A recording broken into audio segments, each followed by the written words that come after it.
If you're wondering why this is happening, God has a plan bigger than your pain. There comes a moment when the weight you're carrying begins to feel unfamiliar, not because it's heavier than before, but because the strength you've relied on doesn't seem to answer the way it once did. Things that used to make sense no longer do. People who once felt constant begin to drift. What you trusted starts to shift beneath you, and somewhere in that movement, you start asking questions you thought you were past. Did I take a wrong turn? Did I miss the signal? Is this the consequence of something I can't see? And even if you don't say it aloud, your soul is asking, is this my fault? The silence of God feels louder in those seasons. Not cruel, just confusing. Not empty, but unnerving. You search for signs, you retrace your prayers, hoping you'll find a sentence that explains why the peace left when you stepped forward in faith. Somewhere inside, you feel as if obedience was supposed to protect you from this exact kind of unraveling. You weren't ready for a version of following God that didn't include certainty. But here you are, and nothing feels like what you were promised. Still, this isn't the undoing of purpose. This is what the journey looks like when the surface layers begin to peel back. Not punishment, refinement. Not rejection, reconstruction. The ache is real, and so is the work beneath it. God hasn't abandoned what He started. He's simply moved deeper than you expected. He's not working less because you feel more tired. He's just choosing methods that silence your striving so that you'll learn how to trust without seeing. There is purpose in discomfort, though it rarely introduces itself that way. The wilderness never looks like holy ground until time passes and fruit starts forming where nothing once grew. But even before the fruit, something begins beneath the surface. Roots press down where applause cannot reach. Identity is rewritten without an audience. Peace is birthed, not in the absence of trouble, but in the arms of a presence that refuses to leave. This road you didn't expect has not taken you off God's map. You are not wandering outside the will of the one who knew every valley before you ever walked into it. If anything, you've simply arrived at the part of the story that requires deeper surrender. Not because you failed, not because you're broken, but because love never leaves you shallow. It always invites you into the deeper waters. The calling on your life has not been revoked because the light dimmed. The whisper didn't vanish because the path narrowed. Faith doesn't always feel like forward motion. In fact, the most sacred kind of faith sometimes looks like standing still while everything familiar changes shape around you. Not rushing, not escaping, just remaining, present in the silence, open in the tension, anchored where answers no longer come easily. You don't have to interpret this pain as a sign of failure. It may be the only doorway left that leads you to true dependence. Every effort to explain it will eventually feel thin. The only thing solid now is presence.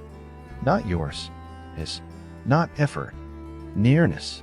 When that becomes enough, clarity returns in ways you didn't expect, not through resolution, but through rest. You are not being punished for missing something. If you were off course, grace would not have gone silent. It would have called you home. The fact that you're still here, still soft enough to feel, still reaching in your weariness, is not a sign of disobedience. It's a testimony of resilience. You've been walking while confused, believing while aching, staying when everything in you wanted to run. That's not failure. That's faith of the rarest kind. This tension between what you hoped and what you hold is where some of the most intimate encounters with God are formed. Not through answers, but through waiting. Not with ease, but with endurance. And in time, what felt like loss becomes sacred ground. What felt like delay becomes divine protection. What looked like a mistake becomes a monument because you'll remember this is where you stopped performing and started receiving. You don't have to see the reason to be surrounded by purpose. You don't have to feel joy to be covered in mercy. You don't have to know what's going to be held right now. There is no timeline that can hurry peace into your bones. It arrives slowly, through honesty, through surrender, through the radical acceptance that your worth was never in your control over the journey, but in the hands that designed it. You never had to be unshakable to stay on the path. You never had to be fearless to remain in His favor. The pressure you feel isn't from heaven. It's from the weight of old beliefs trying to survive in a new season. Let them go. Let them fall without rushing to replace them. Let stillness interrupt your effort and remind you that being here is enough. Even if you don't understand the purpose of this season yet, The God who authored it does. Even if it feels slow and unclear, it's not wasted. Even if it doesn't look like progress, transformation is still happening. And even now, when your hands are too tired to carry anything else, you're still being held. That holding may not fix what hurts, but will sustain what matters. This is not the moment everything ends. This is the moment everything turns, quietly, deeply, beneath the surface. You'll look back one day and realize this wasn't the end of the story. It was the beginning of seeing it differently. Not because the circumstances changed quickly, but because something inside you did. And that's what Calm Your Heart was created for. Not for the parts of you that have it all together. For the quiet pieces that still feel unsure. For the moments where exhaustion outweighs motivation. For the soul that craves peace but doesn't know where to start looking. For the nights when prayers feel more like sighs than sentences. For the places where you don't need one more answer, you need to breathe. It's not a fix. It's not a solution. It's not a strategy.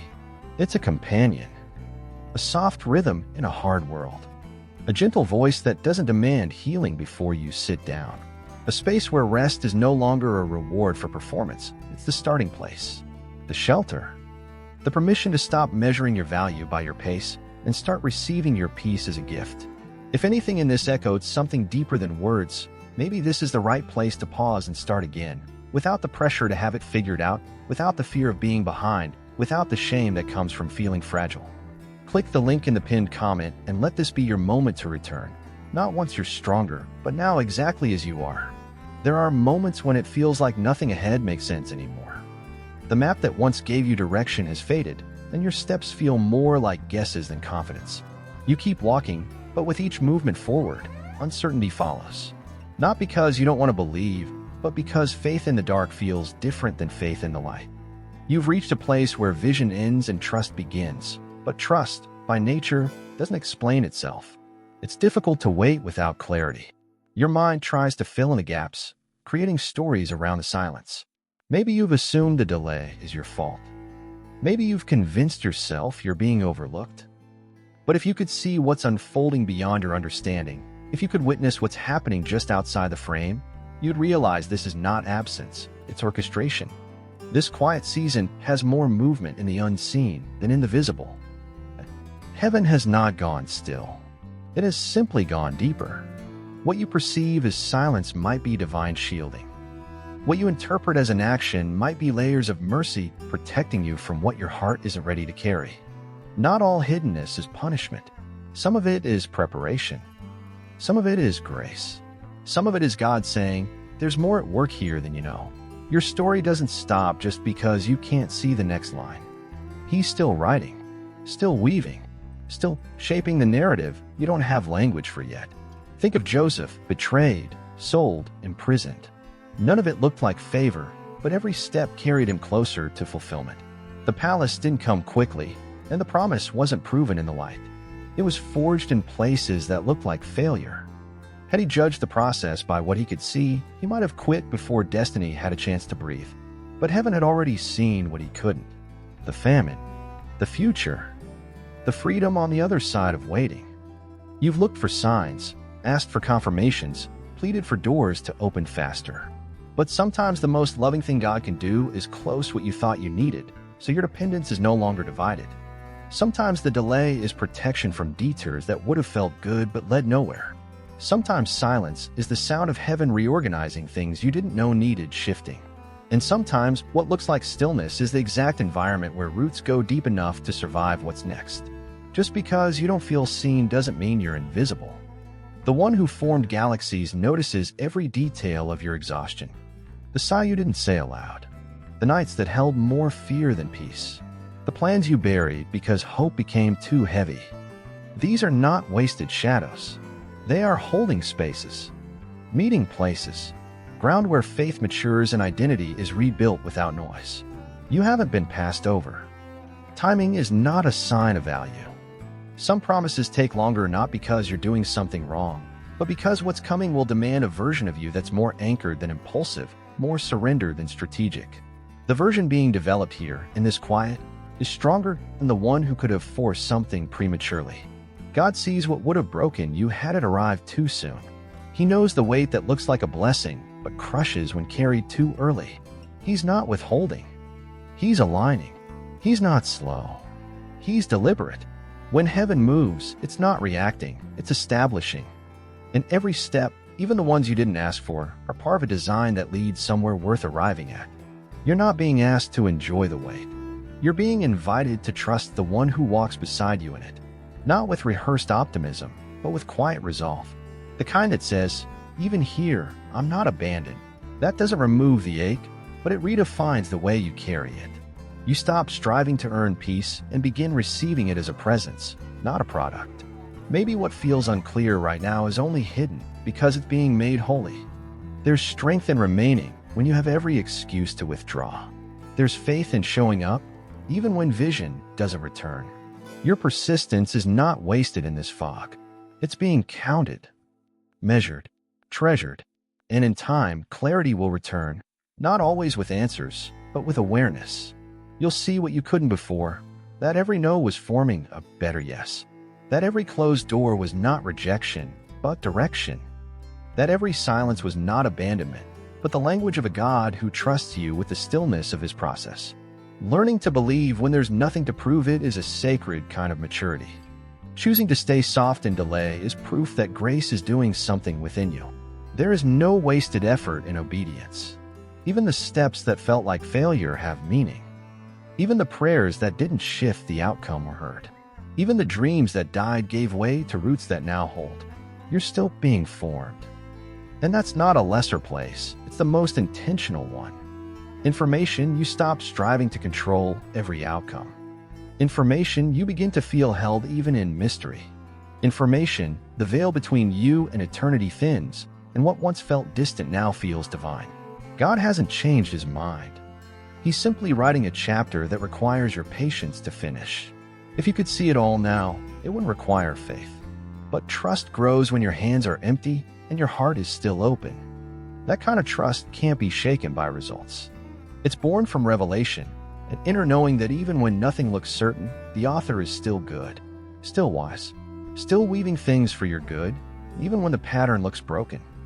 There will be a moment when things begin to make sense. Pieces will fall into place. Conversations you forgot will resurface with clarity. Past losses will echo with mercy. Wounds will feel lighter because they served a purpose beyond pain. And when that time comes, you won't regret waiting. You'll be thankful you didn't run. You'll feel peace not just because you arrived, but because of who you became on the way there. Let the quiet keep shaping you. Let the unknown keep humbling you. Let the unanswered keep leading you deeper into presence instead of panic. Don't rush the in-between. Don't shrink beneath the knot. Don't call this season empty when God is still moving in it. He sees what you're walking through. He sees what's needed to prepare you. He sees what's ahead. And just because you can't trace the path doesn't mean he stopped leading. Every delay has a direction. Every silence carries a sound you'll understand later. Every unseen detail is being handled by the only one who sees both beginning and end. Trust what your eyes can't confirm yet. Rest in the unseen. Believe even here. Pain has a way of making us question everything. It rarely knocks softly. It enters uninvited, demanding space in places we once called safe. It doesn't ask if you're ready. It doesn't check to see if your hope is steady enough to endure it. It simply arrives, and when it does, it carries with it more than discomfort.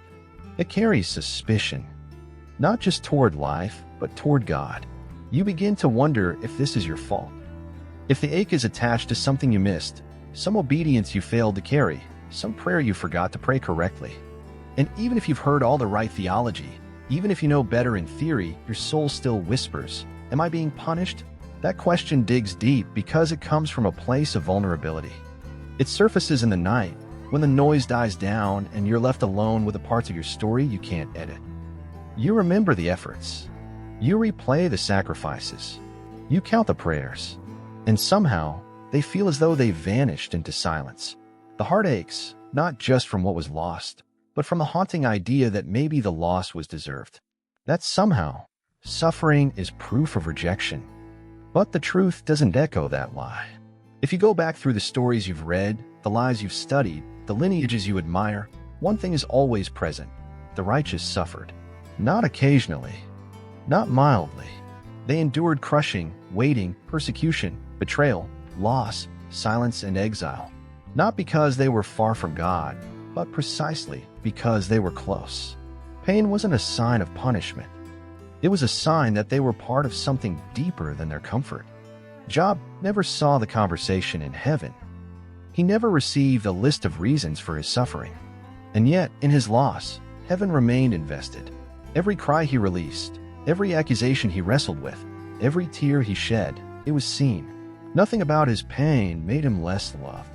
If anything, it became the very place where God's presence became undeniable. Not because Job understood, but because he endured without fully abandoning the pursuit. Pain distorts vision. It narrows the lens through which we see God, ourselves, and others. It tricks us into believing that we are alone in the dark. But being in the dark does not mean you are in the wrong. Sometimes, it means you are in the center of where light is being formed. Not around you, within you. The kind of light that doesn't come from clarity, but from communion. From learning how to remain when the blessing isn't visible and the answers aren't immediate. The pressure to interpret suffering as failure is heavy. We've grown up in systems that equate ease with favor, that preach breakthrough but rarely teach what to do when nothing breaks. But God isn't transactional. He doesn't give pain to teach you a lesson. He doesn't sit in heaven with crossed arms waiting for you to figure it out. He moves toward you in the ache. He kneels beside you in the confusion. He draws near to the brokenhearted, not to evaluate, but to embrace. The cross is the ultimate contradiction to the idea that pain is punishment. The innocent one suffered most. And from that suffering came the greatest hope the world has ever known. The worst moment in history birthed eternal redemption. If that is true, then surely your moment isn't meaningless. Surely, what hurts now may one day become a vessel for healing, not just for you, but for others who haven't yet made it through. If you could see what this season is shaping in you, you wouldn't despise the process so quickly. If you understood the kind of endurance being born in your soul, you'd hold your head a little higher, even through the tears. Pain doesn't always mean correction. Sometimes it means construction. Sometimes it means heaven trusts you with a weight that, though heavy, will open a door you couldn't have entered otherwise. Maybe the ache you're carrying is not a sign that something is wrong, but that something real is being revealed. There is a holy kind of becoming that happens when you stay inside the fire. Not because you like it, but because you believe something is being refined. Not because you feel strong, but because something stronger than feeling holds you there. That strength is not your own. It comes from a God who knows exactly what this moment costs and refuses to let it go to waste. Faith doesn't erase the ache. It gives it somewhere to land. Somewhere safe. Somewhere honest. Not in the arms of those who need you to recover quickly, but in the embrace of a Father who does not rush redemption. He is not interested in quick fixes. He is devoted to lasting transformation. And lasting transformation takes time. It takes grief. It takes space. But it never takes away your worth. This moment, no matter how raw, is not the end of your usefulness. It's not the conclusion of your calling. It's the part of the story that stretches what you thought you knew about grace. It's the chapter where you learn that being broken doesn't mean being abandoned. It's the stretch of road where you stop reciting what you used to believe and begin discovering what's always been true, even when your theology fails to explain it. The ache you carry may not lift tomorrow. The questions may not resolve next week. But if you can keep breathing, keep returning, keep showing up to the presence that doesn't flinch when you fall apart, then healing will find you. Slowly, quietly, but fully. And when it does, it won't erase the memory of pain. It will give it new meaning. You'll look back and realize the very ground you hated walking through became the soil where roots dug deep enough to hold joy again. Let yourself be honest without shame. Let the tears come without explanation. Let the silence sit without trying to fill it. None of it disqualifies you. None of it diminishes what God sees when He looks at you. If anything, this is the place where He begins to call out what the pressure has been hiding. Strength that doesn't scream. Beauty that doesn't perform. Faith that doesn't collapse under contradiction. You're not being punished. You're being held. You're not being tested to prove your worth.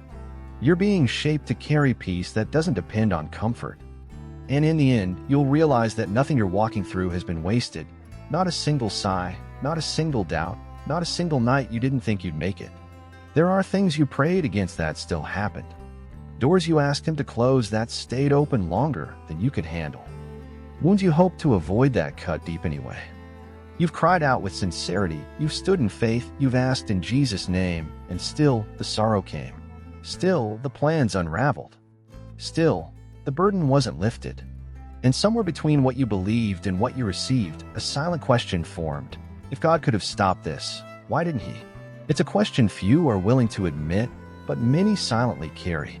Because when you know he is powerful enough to intervene, the pain doesn't feel random, it feels personal. You start to wonder if your voice didn't reach him, if your prayers were too weak, if somehow he chose to look away. But what if it wasn't rejection? What if it was permission? Not for your ruin, but for a redemptive kind of rewriting that only happens when the outcome doesn't match your expectation. Throughout Scripture, we see a pattern that's both comforting and confronting. God allows what he plans to use. He doesn't only work around suffering, he works through it. Not to prove a point, but to produce something eternal. Joseph was sold into slavery by his brothers. Years of injustice, betrayal, false accusations, and forgotten promises followed. God could have stopped it. He didn't. But in the end, Joseph stood in the center of famine and freedom and declared something his wounds alone could give him the authority to say, "You meant it for evil, but God meant it for good." That kind of perspective isn't born in theory. It's birthed in places that hurt. It's carved into hearts that didn't walk away when the pain came. It's written in the language of scars, not the shallow ones, but the deep ones. The ones that took time to close. The ones that left you wondering if healing was ever going to find you. God's sovereignty doesn't always look like rescue. Sometimes it looks like endurance. Sometimes it feels like silence. Sometimes it allows what love alone can interpret, not to harm you, but to grow something stronger than fear inside your chest. Because what he permits is never wasted. What he doesn't prevent, he redeems. And redemption isn't a polished narrative. It's a raw, slow transformation that turns ashes into testimony over time. It doesn't mean the pain wasn't real. It doesn't deny how hard it was. It just insists that nothing is beyond restoration, not even the moments that didn't make sense when they happened. And that truth doesn't erase the grief. It simply gives it ground to grow something beyond bitterness. Something that can hold hope again, even if it limps. Your heartbreak wasn't meaningless. The season that almost broke you wasn't unseen. The prayers that didn't get answered how you asked weren't dismissed. They were gathered, counted, held. And somehow, even in the ache, God was shaping something deeper than deliverance. He was shaping dependence. The kind that doesn't collapse when outcomes shift. The kind that isn't based on what he gives, but who he is. This kind of trust only comes from walking through what you didn't choose. It's built not from comfort, but from presence. Not from explanations, but from encounters. The valley didn't erase the shepherd's nearness. It revealed it. The shadow didn't mean death was near. It meant light was still casting over the landscape. And the silence didn't mean God had stepped away. It meant the conversation was moving to another depth. There are things you don't understand right now, not because they're cruel, but because they're sacred, and sacred things often take time to unfold. Pain rarely announces purpose on arrival. It doesn't tell you what it will teach. It doesn't declare what it will strengthen. It simply disrupts. But if you can hold still long enough to let grace do its work, you'll begin to see what only brokenness can reveal. Not a God who avoids discomfort, but one who enters it willingly. A Savior who chose suffering, not as a loophole in justice, but as a pathway into your most wounded places. The cross is the loudest statement love has ever made. And it wasn't clean. It wasn't easy. It wasn't avoided. Jesus wasn't spared the pain. He stepped into it fully. Not so you wouldn't feel it, but so when you did, you'd never be alone in it. That's the kind of redemption God writes. Not fairy tales, not formulas, but a reality where even the hardest seasons are folded into grace. It's okay if you don't know how he'll use it yet. That's not your burden to carry. Your role is not to redeem your own pain. Your role is to remain open, soft, willing to let the ache breathe without rushing to hide it. Surrender is not passive, it's profoundly brave. It means trusting that even this has a place. Even this can be woven in. Even this will not go unseen by the one who numbers your steps and collects your tears. No part of your story is too dark to be transformed. No chapter is too chaotic to be written into something eternal. God has always been in the business of taking what looks wasted and turning it into witness. What the enemy meant to bury you under, grace will raise into testimony. And what the world called failure, heaven might be calling foundation. There are people you'll reach that polished strength could never touch. There are stories that only your honesty will have the key to unlock. There are doors that pain alone will prepare you to walk through. Not because God delights in hardship, but because He knows how to use it. You're not broken beyond use. You're being prepared for something your comfort never would have qualified you for. So let it take time. Let the ache remain unedited. Let your questions breathe without demanding quick resolutions. There's holiness in the process. There's beauty in the delay. There's intimacy in the moments where you have nothing left to offer but your tired presence. And that's where He meets you. Not at the finish line, but at the threshold where you're still unsure, still undone, still hoping something good can come from this. He allows what He will use. Not recklessly, not cruelly, but carefully, intentionally, lovingly. And when the day comes that the purpose begins to rise through the cracks, you won't say it was easy, but you might say it was worth it. Waiting can feel like slow erosion, not just of time, but of trust. You start off steady, believing with clarity and conviction. The vision is fresh. The prayers are confident. The promises feel close. But as days stretch into months and months into years, the silence doesn't stay neutral. It starts to echo. Hope becomes heavy, and every delay feels like an unspoken answer. Not a no you can accept and move forward from, but something even harder, a prolonged maybe. You find yourself asking, is this pause sacred, or have I simply been forgotten? The longer it lasts, the more tempting it becomes to interpret the delay as rejection. It's hard not to assume that silence means denial. That because the door hasn't opened, it must be closed forever. That because the miracle hasn't arrived, it was never coming at all. But divine timing rarely moves at the pace of desire. It unfolds in rhythms that confront our obsession with instant answers. And not because heaven enjoys withholding, but because heaven sees what you're waiting is shaping beneath the surface. Faith isn't proven by speed. It's proven by stillness. The kind that stays when nothing is confirmed. The kind that keeps returning when evidence is lacking. The kind that walks through shadowed valleys, not because the way is clear, but because the shepherd is trustworthy. God does not rush what He values. And if it's taking longer than expected, it may be because what He's doing in you matters more than what you're waiting to receive. We see delay as obstacle. God sees it as environment.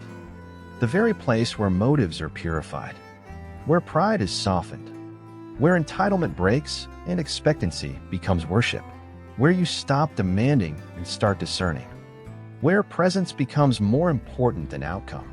And it's there in that hidden space that transformation unfolds. Think of Abraham. Years passed between promise and fulfillment. Not months, years. He was given a word that didn't come with a timeline. A promise that required decades of faith without sight. Every birthday, every empty cradle, every long night beside a tent pitched in obedience, it all screamed delay. But heaven never forgot. And when the time came, it wasn't just a child that was born. It was a covenant fulfilled, a lineage established, a faith solidified. Martha and Mary sent word quickly. Lazarus was sick, and they believed Jesus would come. He had healed strangers. Surely, He would respond to His friends. But He waited. Not for lack of love, not due to distraction. He delayed intentionally, and when He finally arrived, it looked like He had failed. Death had won. The story was over. But what they didn't know was that resurrection was on the way, and resurrection takes longer than healing. If God always met your timeline, you'd never learn to rest in His presence. You'd equate movement with approval and silence with absence. You think delay meant disconnection when it may actually mean preparation. Some breakthroughs take longer, not because your faith is weak, but because what God is building in the background will require more capacity than you currently have. And that capacity can only be formed in waiting. It's tempting to settle when time stretches thin, to accept smaller answers because you're tired of asking. to take the nearest open door, even if it's not the one you prayed for. But delay doesn't mean you've been ignored. It means there's more. And that more might not come in the way you imagined, but it will always come with a kind of peace that shortcuts can't produce. What feels slow to you might be mercy keeping pace with what your soul can carry. The absence of a result doesn't mean the absence of a response. God is not idle in your wait. He is organizing details you haven't seen, protecting you from what you haven't yet understood, stretching your ability to receive what wouldn't have lasted if it came earlier. Nothing is being wasted, not the disappointment, not the confusion, not the unanswered prayers. Even the delay has design. Every season of waiting carries within it a choice. Will you interpret this as punishment or as an invitation to trust deeper? The story of your faith will not be told by how fast you moved, but by how long you stayed when the outcome didn't change. Delay can refine a person more than deliverance ever could. It peels back the need to earn and reveals the truth of grace. It teaches you that hope isn't always loud. Sometimes it's quiet endurance with no visible reward. When Jesus taught about persistence in prayer, he didn't promise speed, he promised nearness. He didn't guarantee a timeline, he assured us that God hears. And sometimes that's the greater miracle. Not that things change, but that you're held while they don't. Not that the door swings open, but that you discover rest while it remains closed. Your story isn't stuck. It's sacred. This pause is not passive. It's pregnant with purpose. You may not feel the shift yet, but heaven is not on pause. God does not delay as we understand delay. He is patient, strategic, compassionate. And in his time, what was hidden will be revealed, what was painful will be redefined, and what was empty will overflow. Waiting doesn't make you weak. It makes you ready. And readiness isn't about control. It's about surrender. It's the posture that says, even if it never looks how I pictured, I still trust the one writing it. That's not resignation. That's resilience. That's strength the world can't fake. And that's what's being cultivated in you, moment by moment, in this stretch of holy time. So don't rush to fill the silence. Don't run from the discomfort. Don't trade depth for speed. Let the delay become sacred. Let it sanctify your desires. Let it strip away the voices that said quicker is better. Let it remind you that worth isn't proven by how fast the door opens, but by how faithful you remain while it's closed. God knows what you're waiting for. He hasn't lost track of the timing. He hasn't misplaced your promise. He hasn't changed his mind. And when the day arrives, when fulfillment enters quietly or triumphantly, you'll understand what you couldn't have grasped in a rush. That delay was never denial. It was the slow unfolding of something that needed time to take root. Faith sounds different in the daylight. When the path is clear and your soul feels full, belief flows easily. Promises make sense. Worship feels natural. Prayer carries expectation. But when darkness comes, real darkness, the kind that disorients your sense of direction and drains your emotional reserves, faith begins to tremble. Not because it isn't real, but because it's being refined. The test doesn't come to destroy.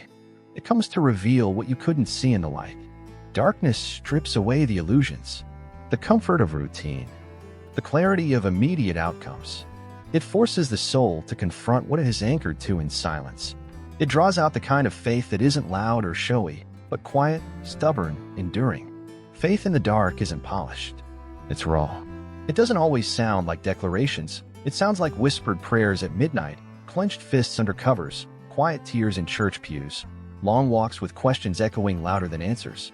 God doesn't test faith for his information. He already knows your heart. The testing is for you, not as punishment, but as revelation, to show you what's been growing beneath the surface, to prove that belief isn't limited to outcomes, to form endurance that won't collapse when the next storm arrives.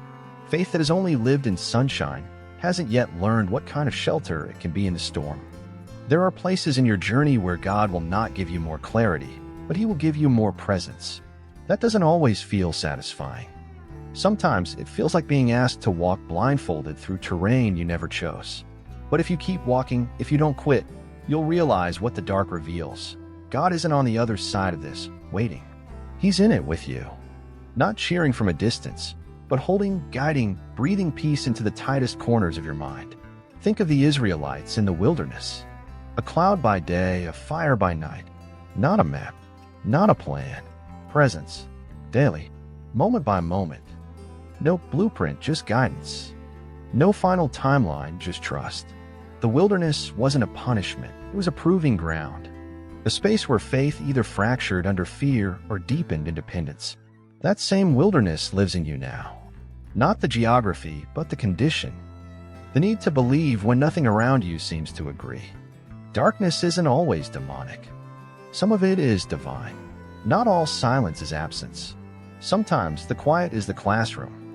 The darkness is where you're being trained to hear differently, to see differently, to follow not based on feelings, but conviction. Not because it's easy, but because you've been marked by something eternal.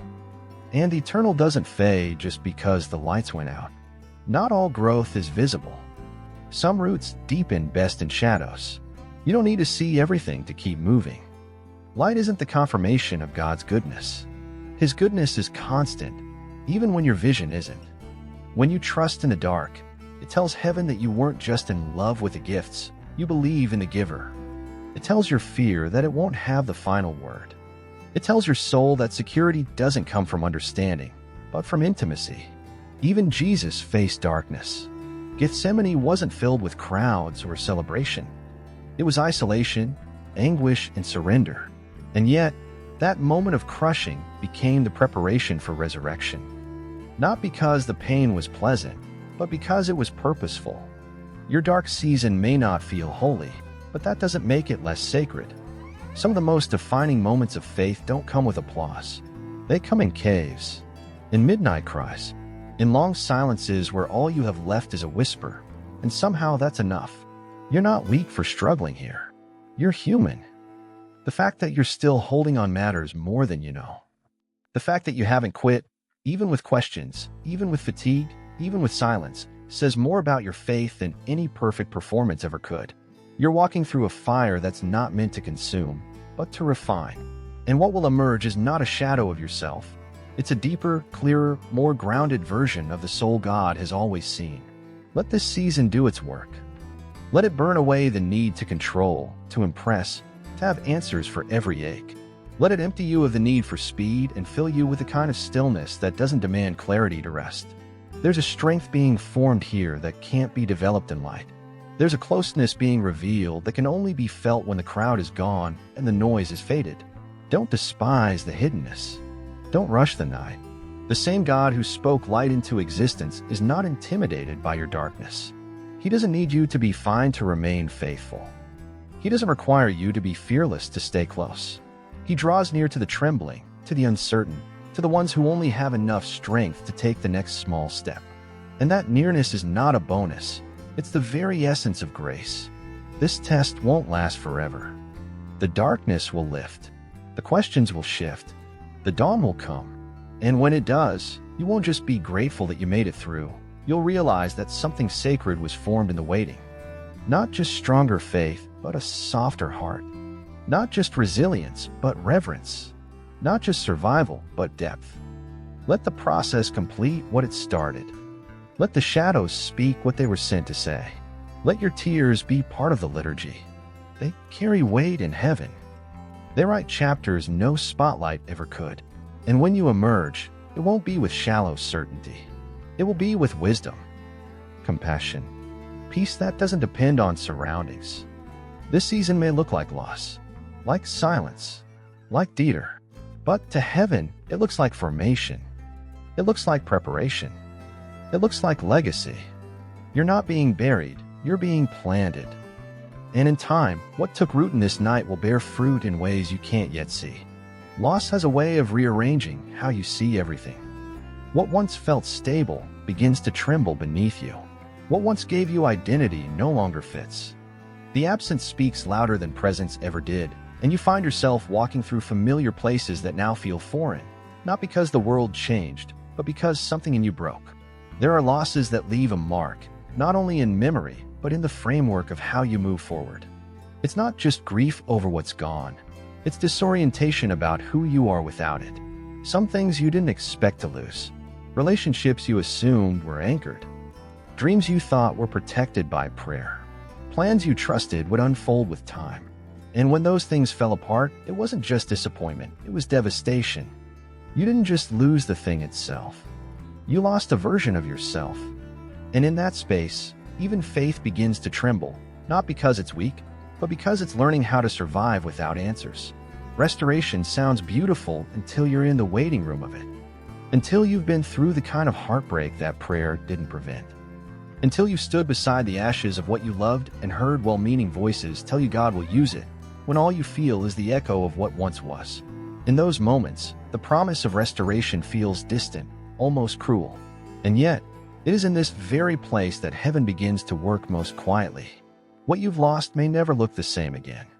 But restoration is not a return to what was. It's a renewal, a recreation, a weaving together of what you didn't ask for into something you never imagined you'd carry.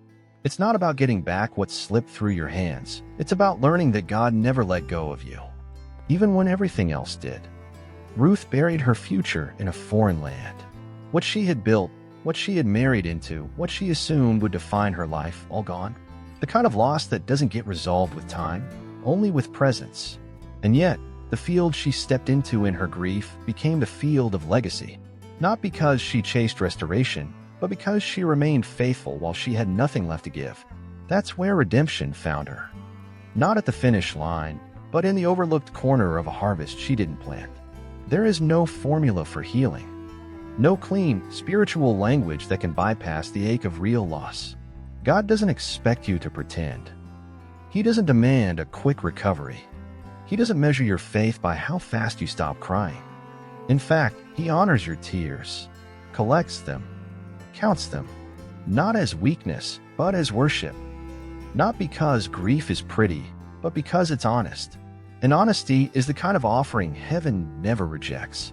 You are not being punished for what fell apart. You are not forgotten because restoration hasn't come yet. You are not broken beyond repair because the story didn't unfold the way you prayed. Loss doesn't erase worth, and your inability to fix what's missing doesn't disqualify you from what's still ahead. There's a kind of wholeness that doesn't require having everything back. It comes when you realize you were never loved for what you carried, only for who you are. God is not simply watching from a distance. He is rebuilding, silently, steadily, in places you cannot see. Not because you earned it, not because you finally got strong enough, but because He is faithful to His character, even when your faith feels too faint to recognize Him. And that rebuilding doesn't always look like multiplication. Sometimes it looks like peace in the absence. Sometimes it looks like capacity to hold sorrow and joy in the same breath. Sometimes it looks like standing without needing every answer. Restoration often begins in moments where nothing feels new, but something deep inside refuses to give up. What you lost matters. It shaped you. It cost you. It still shows up in moments when you least expect it. But it does not define you. What defines you is what remains. The presence that never left. The hope that still flickers. The courage to keep waking up, even if you carry invisible bruises no one else can name. And that courage is holy. The early church knew loss. They scattered under pressure. They wept over martyred friends. They walked away from homes, careers, traditions. But they never walked alone.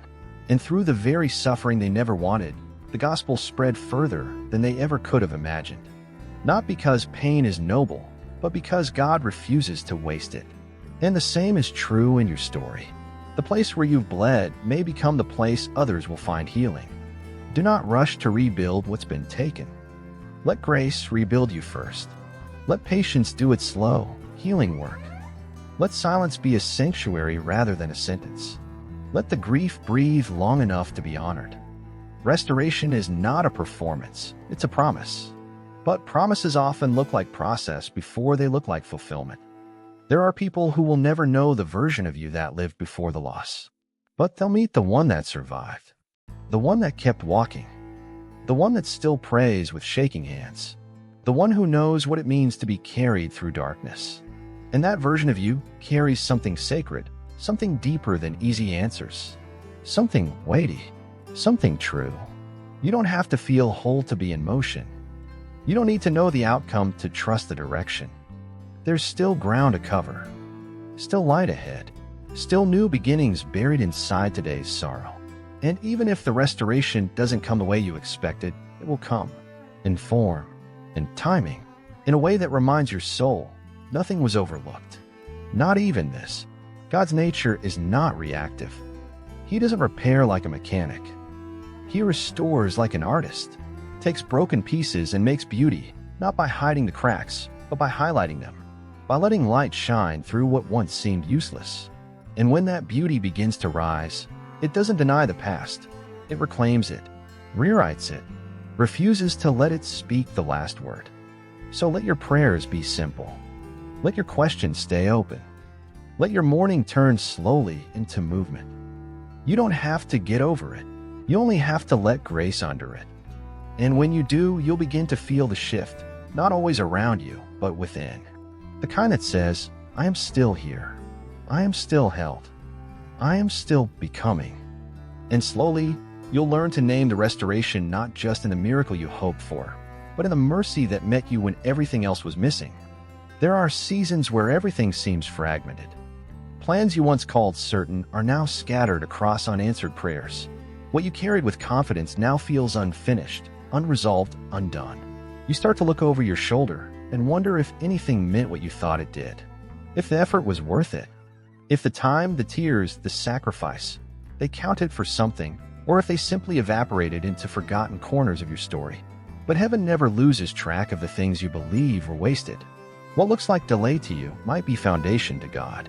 What feels like failure may be the hidden shaping of your endurance. The detour that made no sense might be the path that built your voice, compassion, your resilience. The heartbreak that threatened to break you entirely might be the very thing that softened you enough to hear Him differently. Nothing is wasted, not because all of it was good, but because none of it is beyond redemption. God doesn't need pristine material to build something holy. He doesn't wait for a perfect timeline to begin weaving grace. He doesn't require you to be proud of your past to bring purpose out of it. In His hands, even ashes carry weight. Even the pieces you try to forget can become the raw materials of something sacred. Redemption is not about pretending the pain never happened. It's about discovering that even in the breaking, something deeper was being born. When Jesus fed the 5,000, there were leftovers. The miracle didn't end at enough, it ended with abundance. And He told the disciples to gather every piece, every crumb. Nothing was to be discarded. Because even what seemed small, excessive, insignificant, He saw value in it. That's how He handles your story. The moments you've buried in regret, the prayers you stopped praying, the chapters that ended too soon.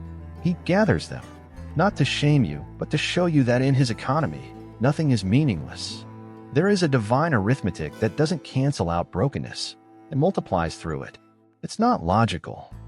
It doesn't always feel fair, but it's consistent. The patterns of Scripture echo it from beginning to end. Joseph's betrayal, Moses' exile, David's wandering, Ruth's displacement, all of it folded into a larger design that none of them could have orchestrated or predicted. If they had written their own timelines, they might have skipped the very parts that shaped their faith the most. We are so quick to throw away what feels unproductive. We measure worth by visible fruit, by affirmation, by movement. But the soil of faith is often hidden. Growth begins in silence. Roots spread deep before the tree ever rises. There are decades that feel wasted until you realize they were setting the stage for a moment you could never have manufactured. Some of the most holy work God does in you happens when you think nothing is happening at all. Just because you can't trace the thread doesn't mean the tapestry isn't being woven. The tears you cried when no one was watching, they weren't lost in the dark. The nights you stayed when everything in you wanted to run, they aren't forgotten. The acts of obedience that no one saw, the offerings of love that were never returned, the quiet forgiveness you extended without recognition, all of it is in His hands. Every moment was received. Every sacrifice is remembered. Every small yes echoes louder in eternity than you realize. He is the God who turns exile into encounter, who makes wilderness the womb of new identity, who takes the long way and still arrives right on time. He's not rushed. He's not late. And He doesn't ignore what shaped you, even if you hated every minute of it. Sometimes He lets you walk through places that feel barren, so you'll recognize the fruit when it comes. So you'll cherish what grows because you know the cost. So you'll tell the story with integrity, not just inspiration. You thought it would be linear. You thought the door that opened first would be the one you'd walk through forever. You thought what began in blessing would stay easy. But now you're standing among pieces, and He's still speaking over them. Not with judgment, but with intention. Not to remind you of what went wrong, but to show you what can still come from it. He wastes nothing. Not the pain, not the silence, not the loss, not even your missteps. Even your weakness has been included. Even the places where you gave up have not disqualified you. Even the roles you failed to fill have not canceled your calling. Redemption doesn't require your perfection. It begins where you ran out. And you're not too far removed for it to reach you. You are not too bruised for it to bloom again. God doesn't recycle your life. He resurrects it. He makes it new, not just functional. Let go of the lie that says it was all for nothing. That the prayer you whispered 10 years ago died in the wind. That the relationship that didn't work was a waste of time. That the hope you carried into the hospital room or courtroom or desert season evaporated the moment things didn't go how you planned. Heaven doesn't forget. Heaven redeems. Even the timing you resented. Even the people who left. Even the versions of yourself that no longer feel like you. You are still in the story. The author didn't put down the pen. The plot twist didn't cancel the promise. The delay didn't delete the destination.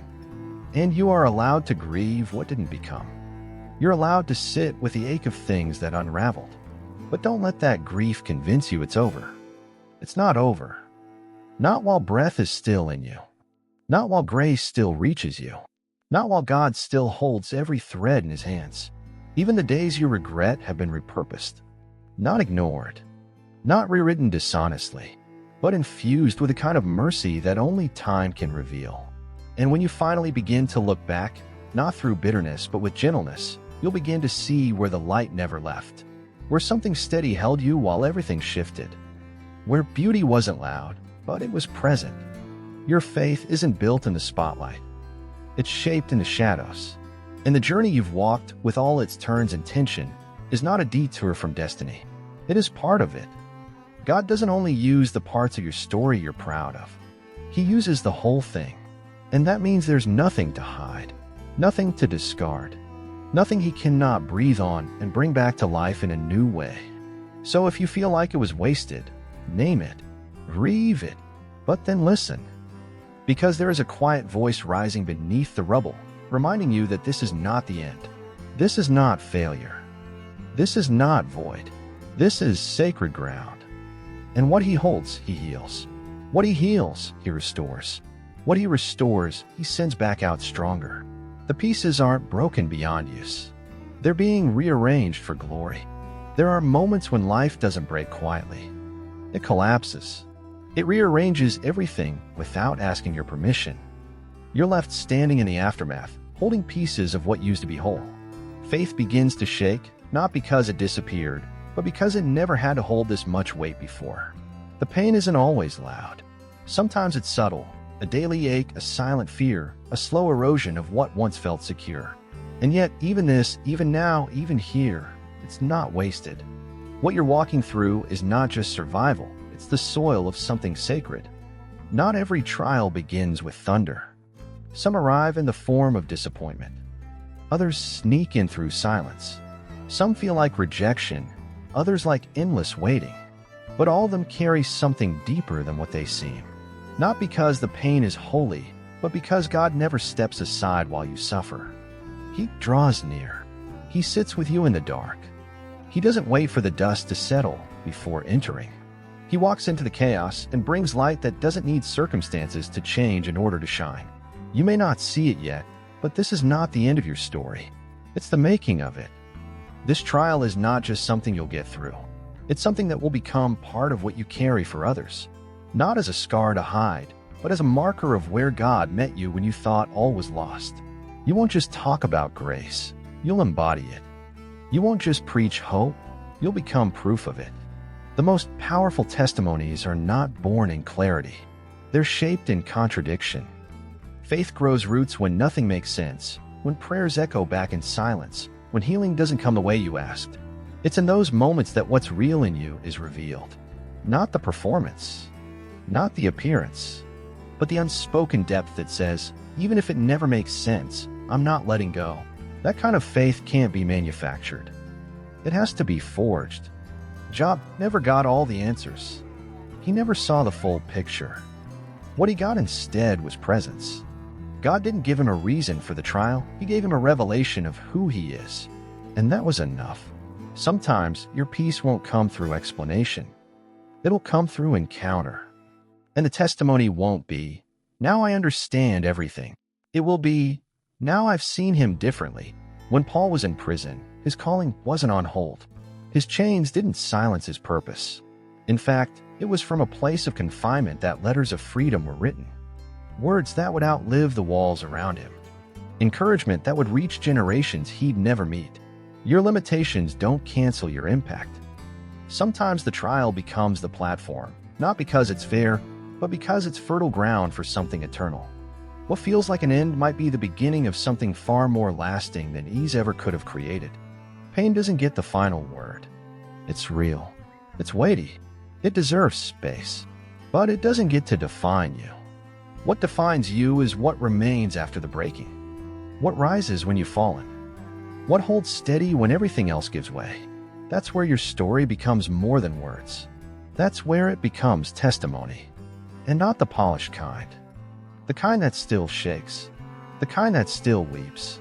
The kind that admits it didn't always feel strong, but held on anyway. You don't need to wrap this season in neat spiritual phrases. You don't need to pretend it doesn't hurt. Testimony is not about pretending pain is easy. It's about telling the truth about where God met you in it. It's about being honest enough to say, I didn't think I'd make it through this, but grace carried me farther than my strength ever could. That truth is healing. For you, for those watching, for those wondering if they're the only one still struggling. You might think no one sees what you're carrying, but heaven sees.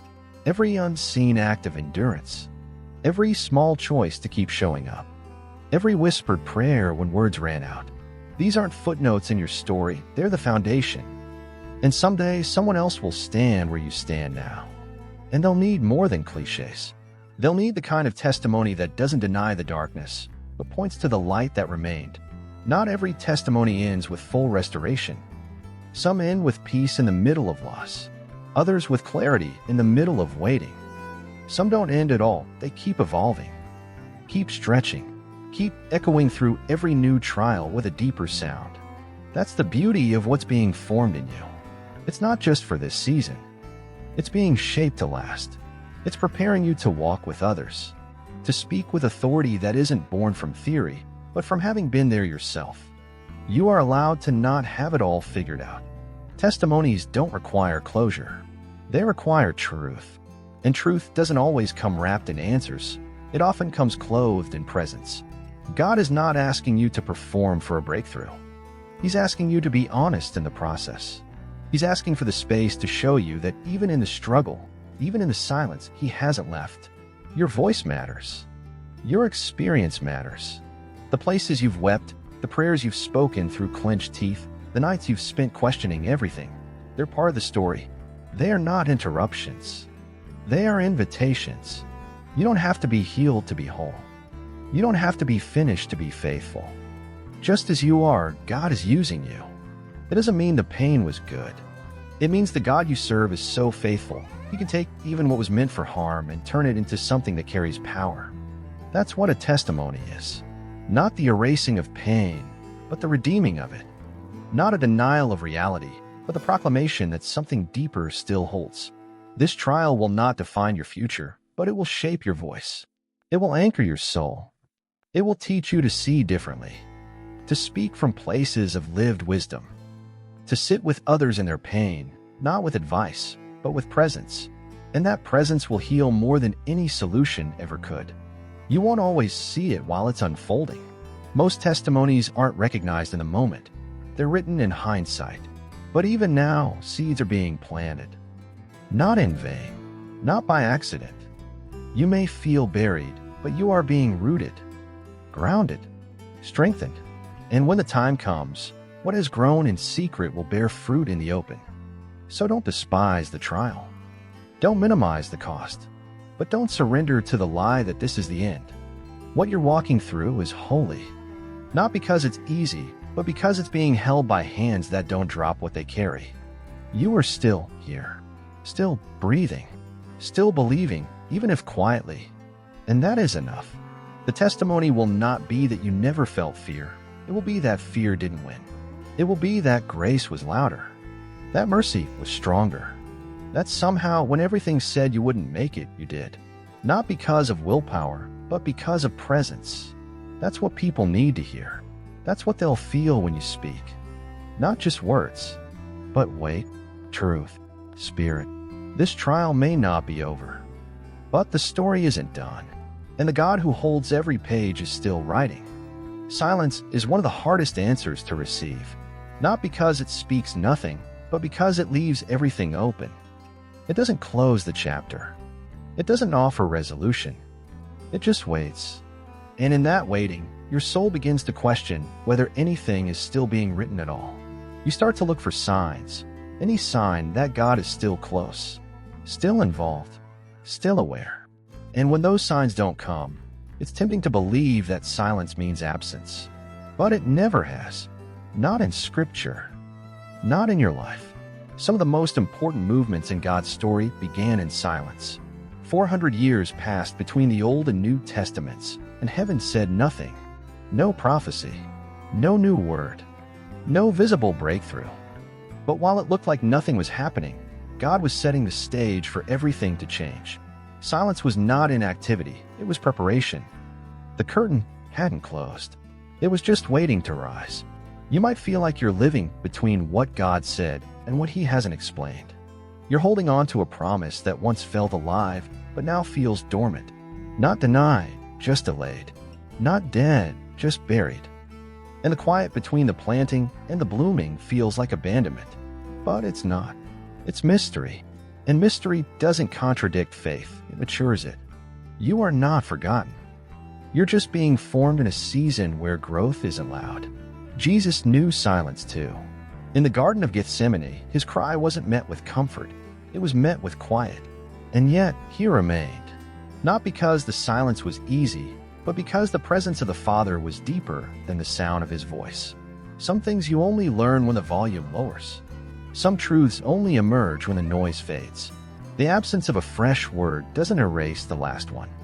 What God said still stands, even when He hasn't repeated it. We tend to measure God's nearness by how we feel. But feelings fluctuate. Presence doesn't. Just because He isn't loud doesn't mean He left.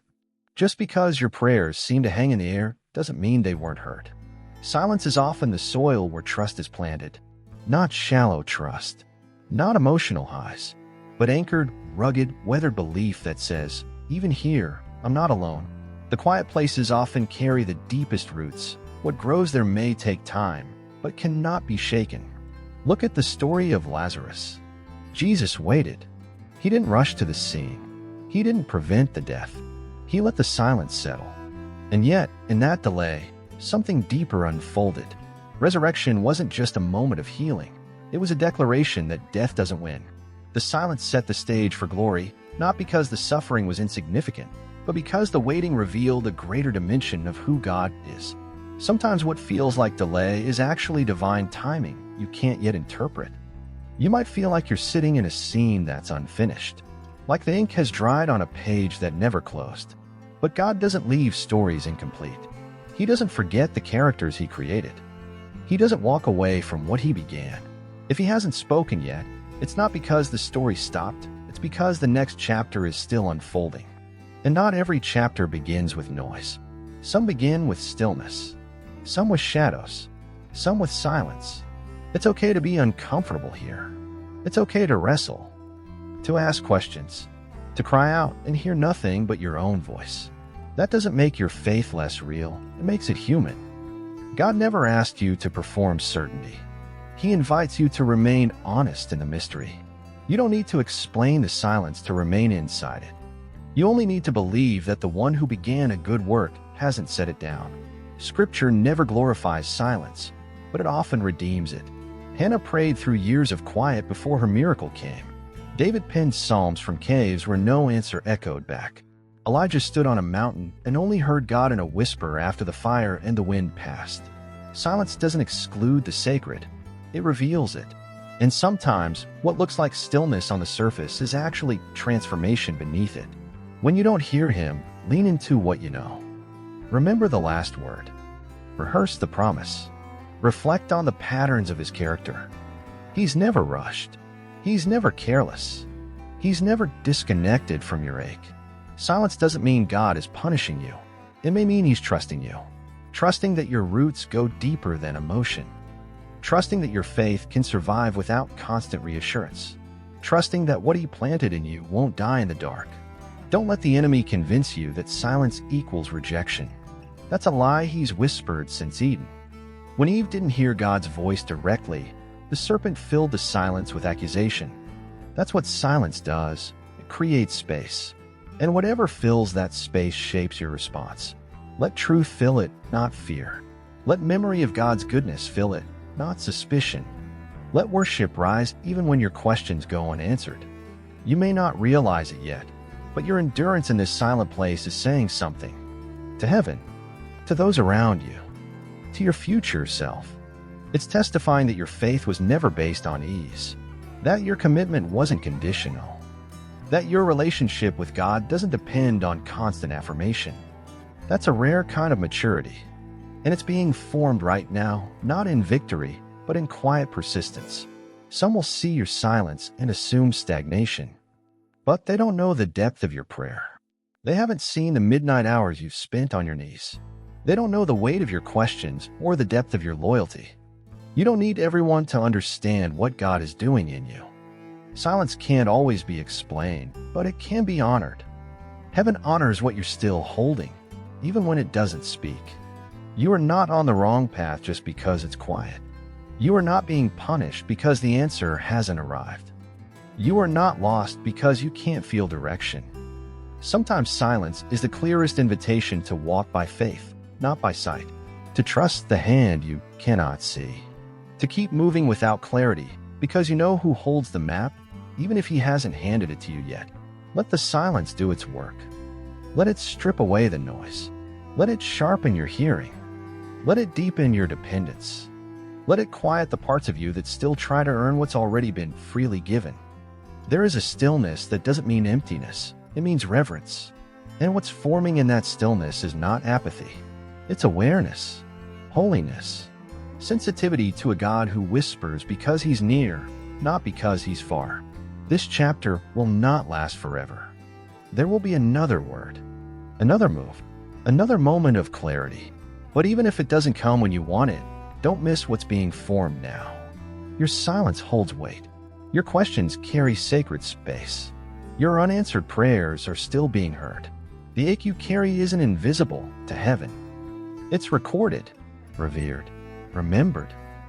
You are still part of the story, still being written, still seen, still guided, still chosen. The silence hasn't canceled anything. It's just invited you deeper. There are moments you don't understand until much later. Not because they weren't meaningful when they happened, but because the weight of them was too much to carry and comprehend at the same time. Some seasons are so raw that you're only trying to survive them, not interpret them. You don't see what's being planted while you're still buried beneath it. But time has a way of softening the edges and widening your view, and one day, without warning, you'll see it differently. The ache will remain, but it will no longer be your only memory. You'll recognize beauty that wasn't visible while you were in the middle of it. Some answers don't come in the form of clarity. They arrive wrapped in peace. Not the kind that explains everything, but the kind that settles something deeper. You won't always get the full picture, but you'll catch glimpses, moments where everything that once felt wasted now feels woven. And in those moments, gratitude begins to rise. Quiet at first, then steady. Not because you loved what happened, but because you see now what came from it. Growth, wisdom, compassion, depth, and maybe most of all, dependence. God never promised life would make sense, but he did promise to be present through every part of it. You may have walked through seasons that almost made you lose hope. Maybe you prayed without answers. Maybe you served without reward. Maybe you trusted and still watched things fall apart. But what felt like betrayal wasn't the end. It was the beginning of a kind of trust you didn't know you were capable of. And now, even if you wouldn't choose it again, you're beginning to understand why it mattered. Pain is a teacher. It shapes the way you listen, the way you lead, the way you love. It humbles your view of others. It softens your opinions. It breaks the parts of you that thought certainty was the same thing as faith. And once you've walked through it, you begin to thank God not just for what He gave you, but for what He allowed. Not because it was easy, but because it changed you in a way He's never could. The greatest transformation often hides in seasons you tried to pray away. Joseph didn't thank God in the pit, or the prison, or the years spent misunderstood and unseen. But there came a day when the whole story stood in front of him. And with tears in his eyes, he looked at the very people who betrayed him and said, "What you meant for evil, God meant for good. Not just good for him, but good for an entire nation." He saw purpose beyond pain, redemption beyond revenge. And he wept, not because the journey had been easy, but because it hadn't been wasted. You'll reach a day like that too. It may not look dramatic. It may arrive in an ordinary conversation, a subtle reminder, a quiet moment where something inside you clicks into place. You'll realize you're standing on the other side of what once buried you. That breath will come easier. That memory will sting less. That fear will no longer define you. And as surprising as it sounds, you'll whisper thank you.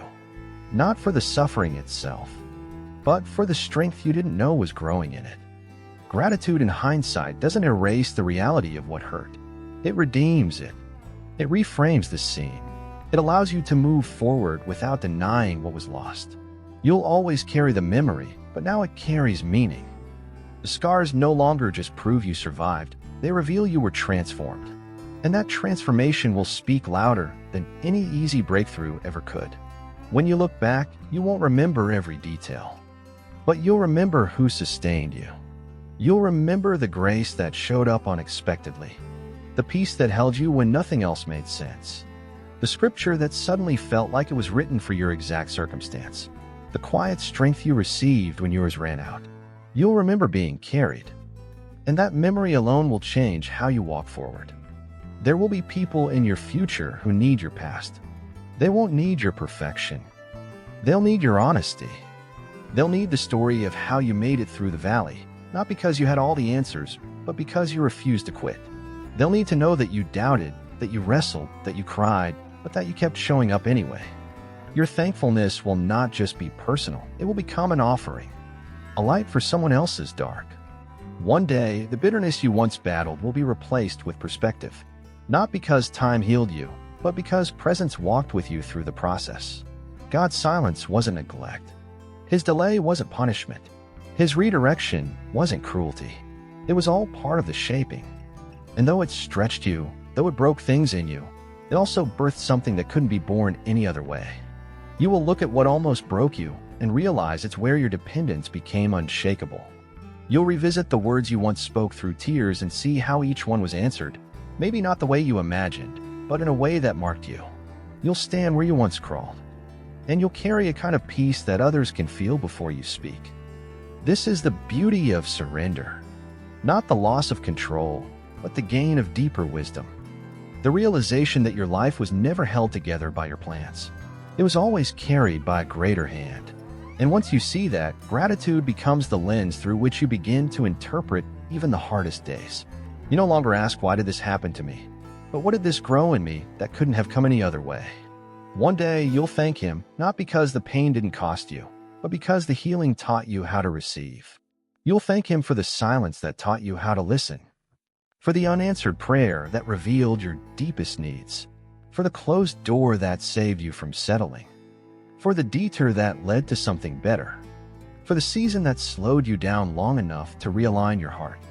You don't have to feel thankful now. Gratitude is not a requirement, it's a response. And it often arrives late, after the dust is settled. But even now, it's forming. Quietly, deeply, in the places you're still unsure, still waiting, still healing. You don't have to force it. Just stay open. Keep walking, and let the story finish telling itself. He's not done. Not with your life. Not with this story.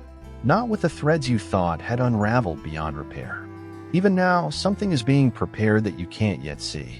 Something that will make this valley make sense, not because it was painless, but because it was purposeful.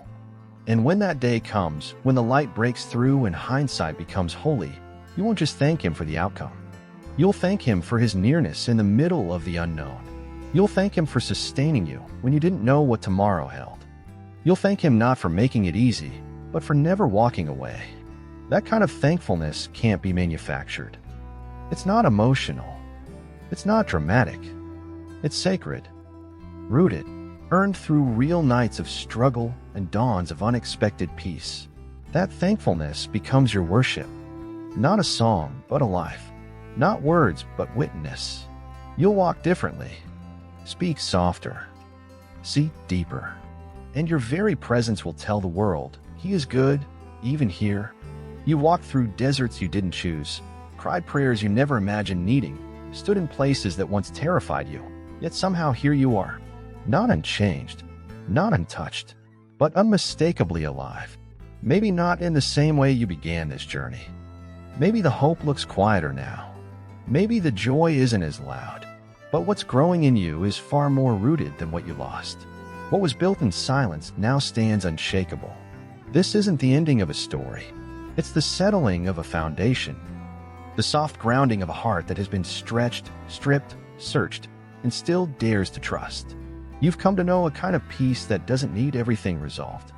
A kind of worship that doesn't wait for the breakthrough. A kind of intimacy with God that doesn't depend on constant answers, but rests in unwavering presence. You didn't arrive here by accident. You didn't endure by accident. There were divine hands holding what you didn't understand. There was mercy woven into every delay. There was purpose folded into every detour. Every tear you thought fell unseen was counted. Every cry you whispered in the night was recorded. Heaven never turned its face. God never turned his back. And now, looking back over the pages, you can see it. Something holy was always happening, especially in the moments when you felt furthest from grace. There's no need to tie a bow around the ache. You don't have to force healing into a timeline. You're allowed to hold wonder and wound in the same hands. You're allowed to be in process and still carry purpose. You're allowed to look back and say, I didn't know how I'd make it, and still keep walking forward. That kind of honesty is sacred.